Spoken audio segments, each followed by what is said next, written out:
À la fin de la descente, son énergie cinétique EC vaut 12,8 joules.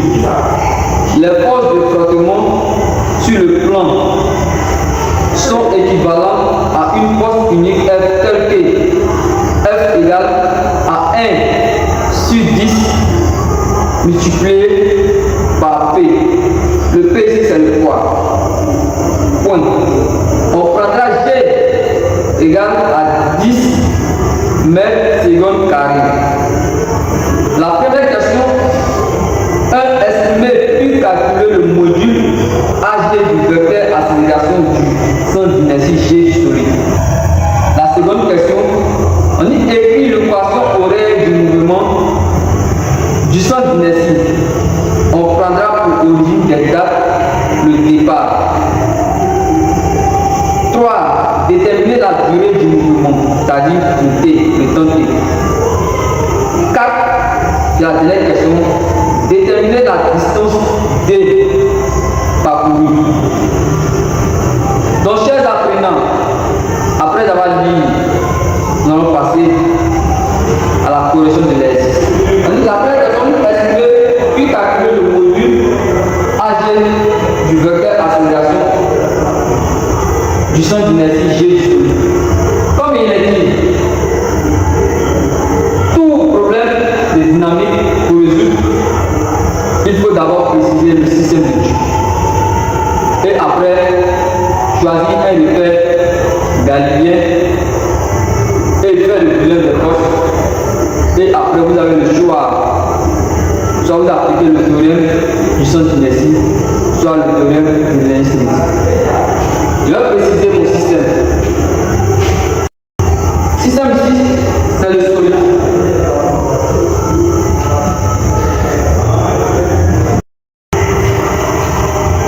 Terrestre, supposé, galiléen. Référentiel 2 points terrestre, supposé, galiléen. Repère de J. O, I, J. Également, bilan des forces. Nous avons le poids P. Le poids P, nous avons la force de frottement.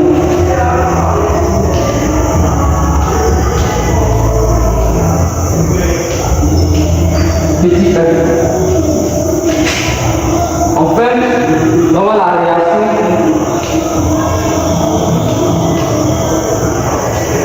normale. Rn. Ici, comme la force de frottement existe, nous avons écrit la réaction normale Rn.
Donc, la réaction est ici. Parce que la force de frottement est toujours opposée du bâtiment et le poids, lui, est toujours descendant. Donc, voilà comment représenter les différentes forces ici. Donc, représentation des forces, voire figure. Après avoir représenté les différentes forces, qu'est-ce que nous allons faire? Comme il est dit, nous avons le choix. Soit nous appliquons le théorème du sens d'inertie, soit nous appliquons le théorème de l'inertie. Je vais appliquer le théorème du l'inertie, comme il est dit, il y a le choix. Donc, appliquons le théorème sans d'inertie. Le théorème du sens d'inertie dit quoi? On dit la somme des forces extérieures est égale au produit de la masse par le vecteur accélération. Estimons puis calculons le module du vecteur accélération AG. Comment on fait? Comme il est dit, j'ai le choix, soit j'applique le théorème du sens d'inertie, soit le théorème de l'inertie. Comme il est dit, on dit appliquons le théorème du sens d'inertie. Donc qu'est-ce que ce théorème nous dit? On dit la somme des forces extérieures est égale au produit de la masse par le vecteur accélération AG. Donc ici, les différentes forces que nous avons ici, nous avons le poids, la force de frottement et la réaction normale, Fn. Donc, on dit la somme des forces extérieures. Donc ici, il y a P, le poids P, de façon vectorielle, plus la force de frottement, encore de façon vectorielle, et la réaction Fn, de façon vectorielle égale à la masse par le vecteur accélération AG. Tout simplement,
me donne quoi?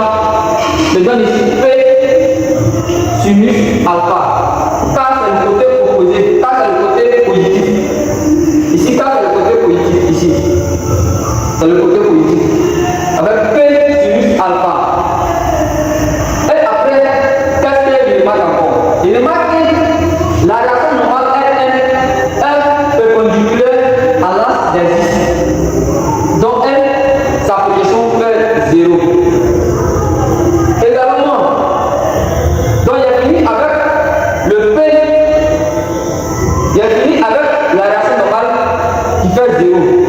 Car sa projection avec l'axe OI est perpendiculaire. Donc ça fait 0 immédiatement. Également, le sur la force de frottement.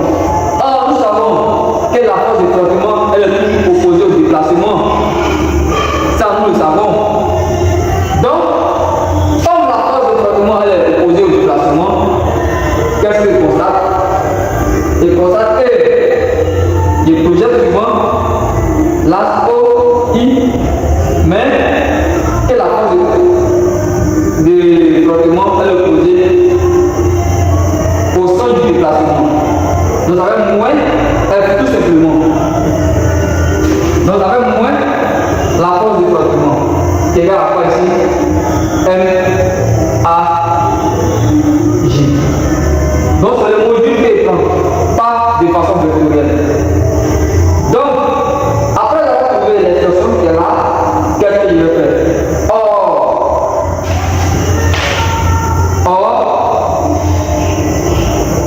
P égale à mg. Donc il va remplacer ce P par mg. Donc qu'est-ce que cela va me donner?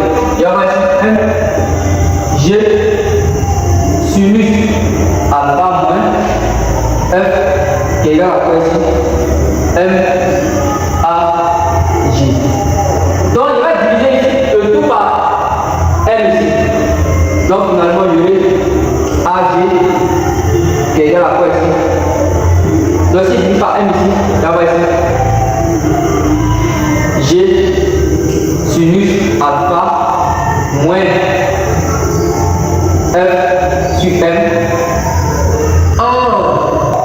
Dans les notions de l'exercice, on nous a dit que petit f est égal à 1 sur 10 fois P. Comme je vous l'ai dit, il P n'est rien de quoi? Et mg.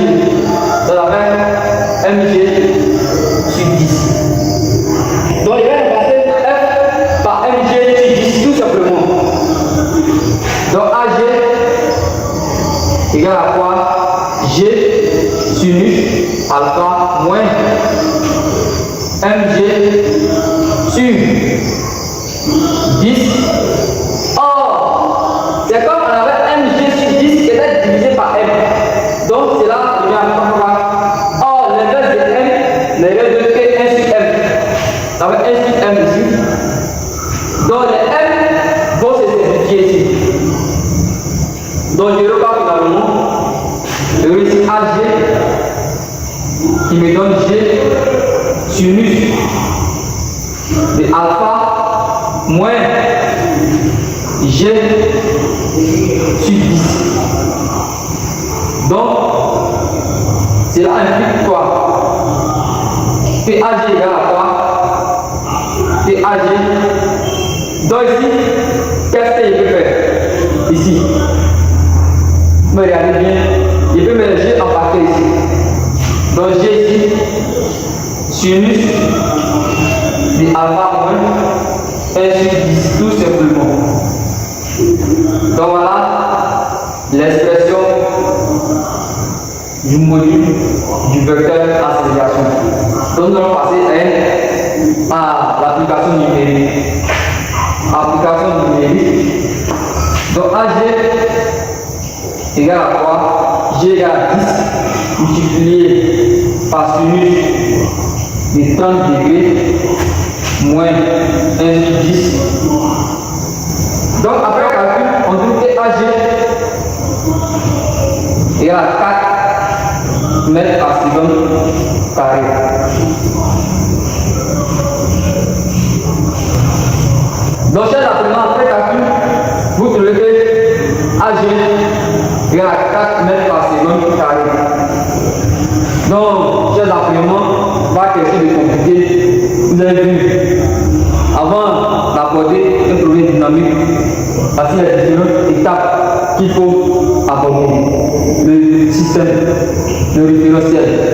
nous reflète du bilan des forces, de la représentation des forces extérieures. Donc nous allons passer à la seconde question. La seconde question ici, on nous dit quoi? On dit écrit le poisson horaire du mouvement. Donc écrivons le poisson horaire du mouvement. Comment écrire le poisson horaire du mouvement? En classe de terminale, vous avez des formules de poisson horaire du mouvement que vous avez vu en cinématique. Les différentes formules que vous avez vues. Ces formules peuvent être démontrées. Mais à votre niveau, nous n'allons pas faire la démonstration. J'espère que vous maîtrisez ces formules par cœur. Donc, nous allons appeler ces différentes formules de poisson horaire du mouvement du champ d'inertie. Donc, ici, la vitesse égale à AG T plus la vitesse initiale. Également, nous avons la position qui est égale à 1 demi AT, c'est-à-dire AGT carré, plus la vitesse initiale T plus X initiale. Donc voici les différentes formules. On est dit écrivant le poisson horaire du mouvement du champ d'inertie G. Donc la vitesse ici égale à AGT plus la vitesse initiale. Également la position égale à 1 demi de AGT carré plus la vitesse initiale multipliée par le temps plus la position initiale. Or, on nous dit au départ dans l'exercice, si on peut réélire, pour qu'on soit au même niveau, on dit un solide homogène de masse M qui est égal à 0,1 kg est abandonné sans vitesse initiale au sommet d'un plan incliné d'un angle alpha qui est égal à 30 degrés. Donc, c'est-à-dire quoi? C'est-à-dire si la vitesse initiale ici est nulle et la position initiale ici elle est nulle. Alors, V initial égale à 0, X initial égale à 0 également. Donc, c'est-à-dire que notre équation horaire va se résumer tout simplement à ça, également et à ça. Tout simplement. Vous voyez comment la cinématique elle est importante. Donc, le professeur Zamblé a fait une vidéo sur la cinématique. Je vous conseille de regarder cette vidéo pour bien comprendre ce que nous sommes là à aborder actuellement. Donc, juste un rappel, si cette vidéo vous a été utile, partagez et ajoutez les commentaires. Cela nous motive à faire une nouvelle vidéo. Donc, on va continuer. Donc, comme je l'ai dit, notre équation horaire va se résumer tout simplement à V égale à AGT plus le G ici est en indice de A. X, la position égale à 1 demi de AGT carré. Donc, la vitesse initiale égale à 0 et la position initiale égale à 0. Notre équation finalement va se résumer à quoi? Ici, notre V égale à A GT et la position égale à quoi? Égale à 1 demi de AG de T au carré. Simplement. Ici, nous allons faire une application numérique. La vitesse égale à quoi ici? Ici, or, nous allons trouver que l'accélération, le module de l'accélération égale à 4. Donc, on va passer AG par 4. Donc, ici, il y a ici 4 et tout simplement, car ici, la vitesse initiale elle est nulle. Et la position ici va se résumer à quoi ici? À 1 demi multiplié, si on va passer AG par 4 égale à 4 de T au carré. Donc ici c'est comme on a 4 qui est divisé par 2, ça fait 2. En conclusion, notre équation horaire La vitesse V égale à 4T et la position égale à 2 le T au carré. Tout simplement. Ou également, nous avons écrit le cours scolaire du mouvement du centre d'inertie G. Donc, chaque apprenant n'était pas du tout compliqué. La cinématique, elle est très très importante. Donc, je vous conseille de regarder la vidéo que le professeur Zombe a fait sur la cinématique. Ici, c'est la cinématique et nous avons eu cette formule. Et on s'est servi de ces formules pour pouvoir résoudre notre exercice.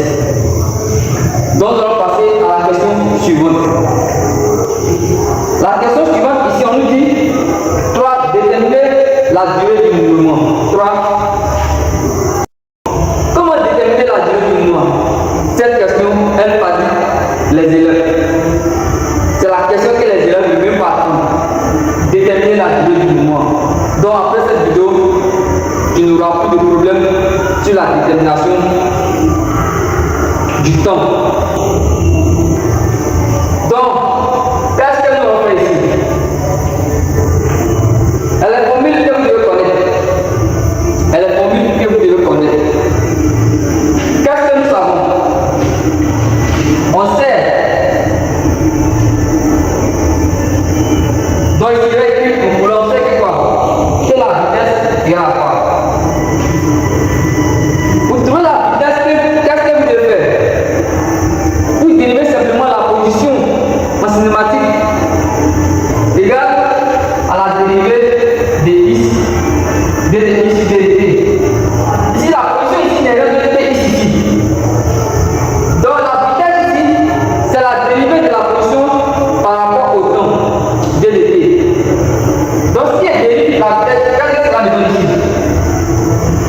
Ici, qu'est-ce que cela me donne ici? C'est-à-dire que ici, dt, tu vas ramasser ici pour que vous puissiez bien comprendre. Pour que vous puissiez bien comprendre ici. Donc ici, si le temps était là, qu'est-ce que cela va me donner? C'est-à-dire ramasser, qu'est-ce que cela va me donner? Cela va me donner 1 demi de AG T carré. Donc qu'est-ce que cela va me donner? C'est comme tout simplement, je vais dériver la position. On peut donc marquer la vitesse V égale à A, G, qui est égal à confort. Or, la vitesse également égale à 4T. Or, dans l'exercice, on nous a dit quelque chose qui est très très important, que l'énergie cinétique vaut 12,8 joules. Or, nous savons l'énergie cinétique est égale à quoi? Égale à 1 demi de mv carré. Mv carré. Ça, nous le savons. Or, ici, on a notre, quoi ici? Notre vitesse ici. La vitesse qui est égale à A, gt, qui est égale encore à 4t. Donc, nous savons que l'énergie cinétique égale à 1 demi de mv carré. Or, notre vitesse ici, V ici égale à 4t. Donc, tout simplement, dans la formule de l'énergie cinétique, on va remplacer V par 4t de tout au carré. Alors, donc je sais que c'est ce qu'on fait pour vous arriver à comprendre. On se sert simplement de l'énoncé de l'exercice pour pouvoir aboutir au résultat demandé. Alors, EC égale à quoi? Égale à 1 demi de M. Ici, dans la formule de V, notre V égale à 4T. Voilà. Après avoir écrit les équations horaires, on a trouvé que notre V égale à 4T. Donc ici, comme on connaît l'énergie cinétique, la formule c'est 1 demi de mv carré. Or, moi je sais que V égale à 4T. Donc pour V, je vais la passer par 4T, le tout au carré. Car ici la vitesse est au carré. Donc ici ça fait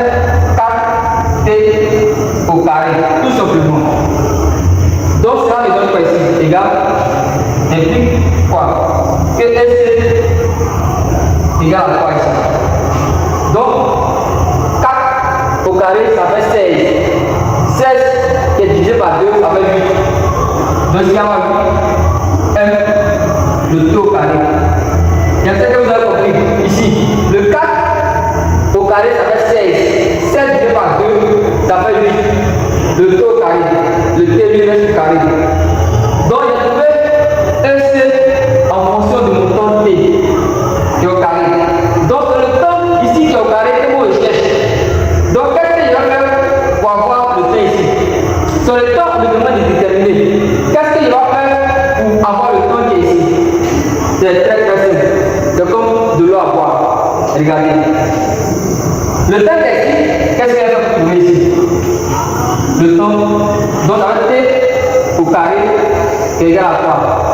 Qui est égal à EC qui est divisé par 8. 1. Or, le T qui est ici, je cherche T. Pas T au carré, moi je cherche T simplement. Donc, pour arriver le carré ici, je vais introduire la racine simplement ici. Cela implique quoi? Que T égale à quoi? Égale à la racine de la liste qui est divisée par 8 L ici, tout simplement.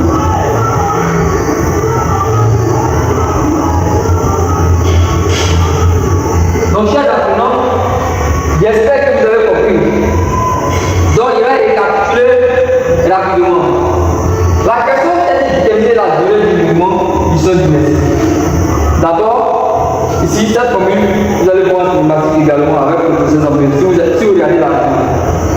On sait que V égale à la dérivée de la position. Il répète à la dérivée de la position par rapport au temps, DT. Donc, c'est comme ma position ici, dans l'exercice. Après avoir établi l'équation horaire, j'ai trouvé que ma position égale à 1 demi de AGT carré. Donc, ce qui va remplacer X par 1 demi par AGT carré et dériver tout simplement. Après avoir dérivé, je trouve que V égale à AGT. Or, AG égale à 4, donc AG par 4, ça fait 4T. Or, dans l'exercice, dans l'énoncé de l'exercice, on me dit que l'énergie cinétique vaut 12,8 joules. Or, moi, je connais la formule de l'énergie cinétique. Je connais bel et bien la formule de l'énergie cinétique. Donc, il va remplacer. Il va écrire d'abord, il va écrire la formule de l'énergie cinétique. Or, dans la formule de l'énergie cinétique, V est dedans. Donc, il va remplacer V par sa valeur numéro de 4T. Donc, s'il remplace V par 4T, il va trouver 16, il va trouver 1 demi multiplié par N, multiplié par 16, multiplié par T carré. Donc, 16 divisé par 2, ça fait 8. Donc, finalement, ici, je vais avoir ici, EC égale à 8, M T carré. Donc, si est mon T ici, ça me fait EC, tout simplement qui est divisé par 8M. Or, le T, c'est pas le T carré que moi je cherche, c'est le T simplement que moi je cherche. Donc, le T ici, c'est le T pour faire disparaître le carré qui est ici, il va envoyer la racine tout simplement. Donc, voilà, on trouve que T égale à la racine de EC sur 8M. Donc, on fait l'application numérique.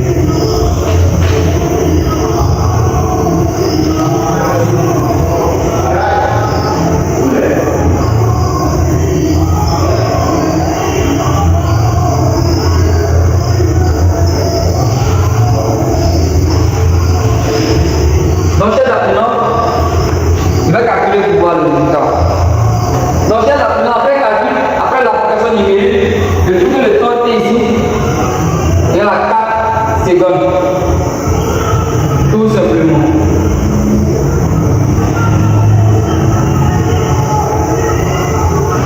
Il est à 4 secondes.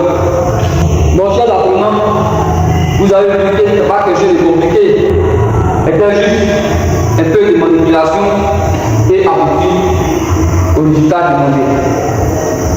Donc également, il répète d'abord, si cette vidéo vous a été utile, n'hésitez pas à vous abonner et d'activer la cloche de notification pour pour suivre les prochaines vidéos qui vont arriver sur la chaîne Savant Ijula aisément. Donc la dernière question est de déterminer la distance parcourue. Donc nous allons déterminer cette distance. La dernière question, on nous dit la question 4 de déterminer la distance D parcourue. Ici la distance D parcourue, ce que vous devez garder en tête, après avoir établi ou écrit de façon horaire, toutes les questions que vous posez, faites attention aux équations horaires. N'oubliez pas votre équation horaire. Car la plupart des exercices, vous vous servez de votre équation horaire pour répondre aux différentes questions posées. On nous dit de déterminer la distance D parcourue. La distance D parcourue n'est rien d'autre que notre ici. Donc nous allons remplacer simplement I par D simplement et calculer la distance D parcourue tout simplement. Et répète encore, n'oubliez dans la plupart des exercices, vous servez de votre équation horaire pour répondre aux différentes questions posées.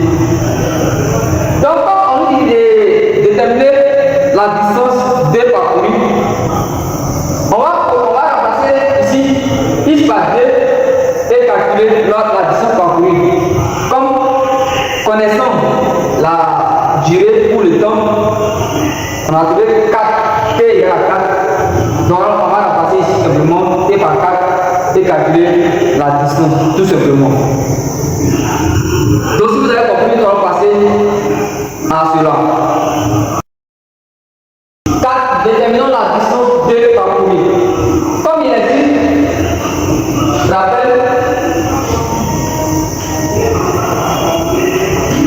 notre équation horaire est égale à 4T et ici c'est égal à 2T carré, tout simplement.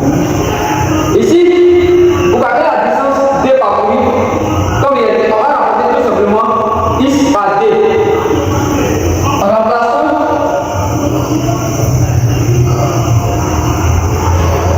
I par 2.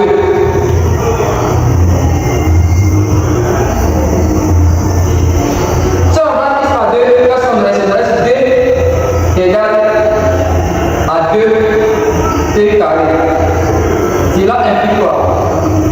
Connaissant, or, le T égale à 4 secondes. Donc, connaissant la valeur de T, qu'est-ce que je D égale à 2 fois 4 au carré. Cela implique quoi? Que D égale à quoi ici? Ici, 4 au carré fait combien? Fait 16. Alors 2 fois 16. 2 fois 16 me donne quoi? Après calcul. 2 fois 16, c'est que 2 fois 6 me donne 12. Et 2 fois 1 me donne 2. Donc après calcul, je vais trouver 32 mètres. Donc la distance parcourue est de 32 mètres. Donc chers apprenants, la question c'est de déterminer la distance petit D parcourue. Donc cette distance parcourue est de 32 mètres. Donc l'exercice est achevé. Si vous avez aimé, n'hésitez pas à vous abonner et d'activer la cloche de notification pour ne pas rater nos prochaines vidéos. Également, n'oubliez pas d'ajouter des commentaires sur les appropriations. Et si vous avez compris, n'oubliez pas de signaler dans les commentaires. Et Tédunia, on se dit à la prochaine.